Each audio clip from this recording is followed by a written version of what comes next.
해외 오디션 프로그램의 우승자라는 화려한 타이틀을 거머쥐고도 정작 고국인 한국에서는 오랜 기간 무명 시절을 견뎌야 했던 한 가수가 있습니다.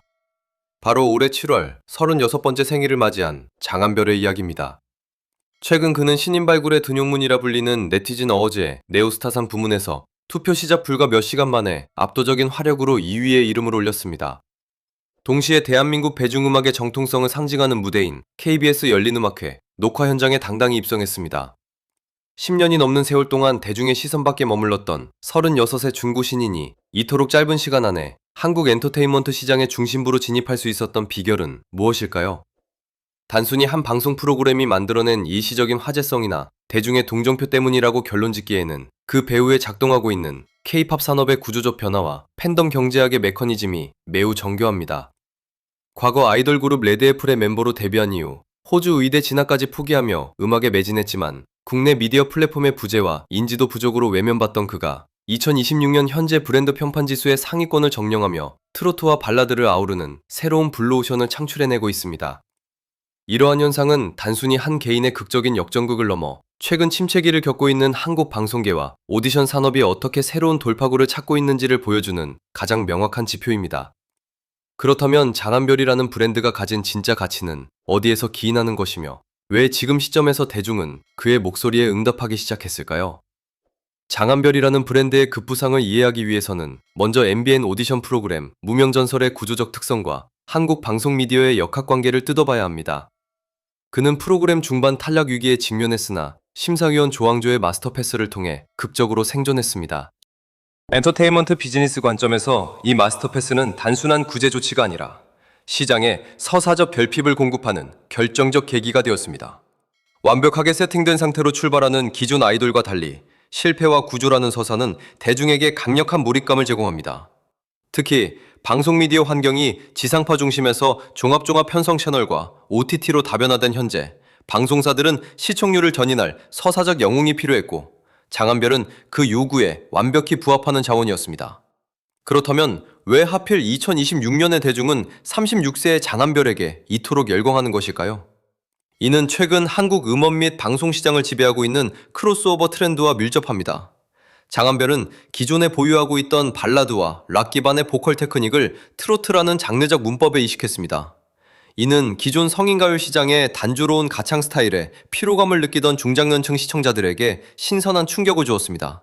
서구적 차격과 호주 의대 출신이라는 세련된 배경을 가진 가수가 90도 폴더 인사를 하며 가장 한국적인 정서의 음악을 구사할 때 발생하는 미학적 괴리감은 시장에서 독점적인 포지셔닝을 가능하게 만들었습니다.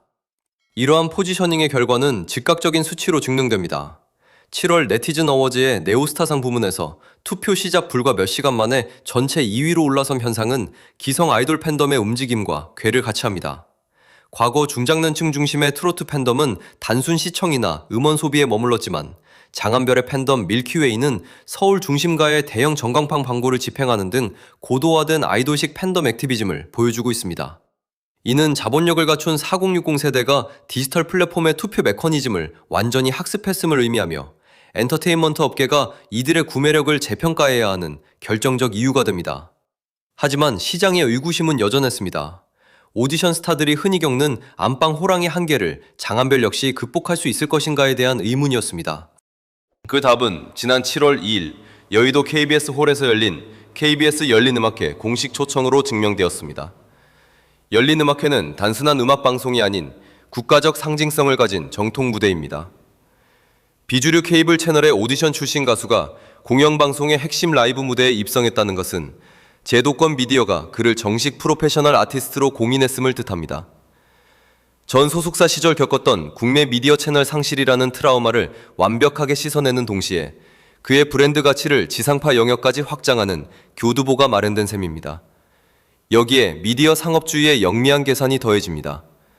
MBN은 장한별을 비롯한 탑7을 전면에 내세운 스피노프 예능 레전더리맨을 기획해 7월 15일 첫 방송을 앞두고 있습니다.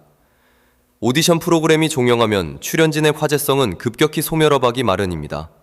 방송사는 이 공백을 메우기 위해 리얼리티 예능이라는 포맷을 도입해 아티스트의 무대 밖 캐릭터를 소비하게 만듭니다.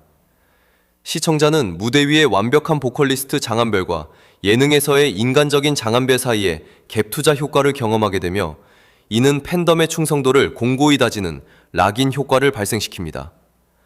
결국 장안별의 브랜드 평판지수 급상승과 트롯 보컬 차트 점령은 우연한 열풍이 아닙니다. 철저하게 계산된 방송사의 롱테일 비즈니스 전략과 갈 곳 잃은 중장년층의 고도화된 소비 욕구가 결합해 만들어낸 정교한 시장의 합작품입니다. 그렇다면 이 일련의 현상들은 단순히 한 아티스트의 성공을 넘어 향후 K-팝과 글로벌 엔터테인먼트 산업의 구조적 변동에 어떤 신호를 보내고 있는 것일까요? 장안별 현상이 K-팝 산업 전체에 던지는 가장 명확한 화두는 아티스트의 수명주기 확장과 세대 통합형 IP의 가능성입니다. 과거 한국 엔터테인먼트 시장에서 30대 중반의 무명 가수가 주류 무대로 진입하는 것은 사실상 불가능에 가까웠습니다. 아이돌 중심의 시장 구조 체제 아래서 나이는 곧 브랜드의 태보를 의미했기 때문입니다. 하지만 장안별은 탄탄한 보컬 실력이라는 본질적 자산에 글로벌 감각과 서사적 가치를 더한다면 나이와 장래의 한계를 넘어 새로운 블루오션을 창출할 수 있음을 증명했습니다. 이는 기획사들에게 10대 연습생 발굴에만 집착하던 기존의 리스크 높은 투자 방식에서 벗어나 이미 검증된 원석을 재가공하는 리브랜딩 전략이 훨씬 효율적일 수 있다는 새로운 비즈니스 모델을 제시합니다. 동시에 그의 성공은 글로벌 K-팝의 외연 확장 측면에서도 중요한 시사점을 가집니다. 호주 국적의 해외파 출신이 한국의 전통 정서인 트로트 기반의 크로스오버로 성공했다는 사실은 향후 K-콘텐츠가 로컬 고유의 문법을 유지하면서도 얼마든지 글로벌 시청층과 소통할 수 있다는 유연성을 보여줍니다. 언어적 장벽이 없고 해외 미디어 환경에 익숙한 장안별의 개인적 역량은 향후 그가 이끄는 팬덤 비즈니스를 국내 시장에만 가두지 않고 글로벌 롱테일 시장으로 확장시키는 핵심 엔진이 될 것입니다. 결국 장안별의 36은 끝이 아닌 새로운 플랫폼 비즈니스의 시작점입니다. 7월 15일 방영될 리얼리티 예능을 기점으로 그의 브랜드는 단순한 가창자를 넘어 미디어 IP로 진화할 것이며 자본력과 조직력을 모두 갖춘 밀키웨이 팬덤은 그의 가장 강력한 투자자이자 소비자로 기능할 것입니다. 시대가 원하는 서사를 몸에 입고 대중이 갈망하던 목소리로 무대를 장악한 장안별. 포기하지 않는 개인의 집념과 정교해진 미디어 생태계가 맞물려 탄생한 이 기적 같은 브랜드가 앞으로 한국 대중음악계의 지형도를 어떻게 바꾸어 놓을지 엔터테인먼트 업계 전체가 그의 다음 행보를 긴장 속에 주시하고 있습니다.